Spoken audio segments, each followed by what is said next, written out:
মানুষ নিজেকে কি বদলেছেন? এটা হচ্ছে খুব বড় প্রশ্ন। সময়ের সঙ্গে সঙ্গে, পরিস্থিতির সঙ্গে সঙ্গে আমরা কি আমাদের বদলাতে পারছি?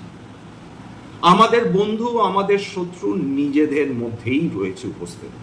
Two contrary states of human soul. আমাদের মধ্যেই বন্ধু রয়েছে, আমাদের মধ্যেই শত্রু রয়েছে। তাদেরকে কি আমরা চিনতে পেরেছি, চিনতে পারার চেষ্টা করছি? যদি পারার চেষ্টা করি, তবে সাফল্য আমাদের হাতের মুঠোয়। শেয়ার বাজার আমাদের জীবন থেকে আলাদা নয়। শেয়ার বাজারে যখন পতন হচ্ছে, শেয়ারের দাম নামছে, তখন 99.5% মানুষ আতঙ্কিত হন। যখন শেয়ার বাজার উপরে ওঠে, তখন সবাই আনন্দিত হন। সুযোগ কারা নিতে জানেন? যারা পরিস্থিতির সঙ্গে নিজেকে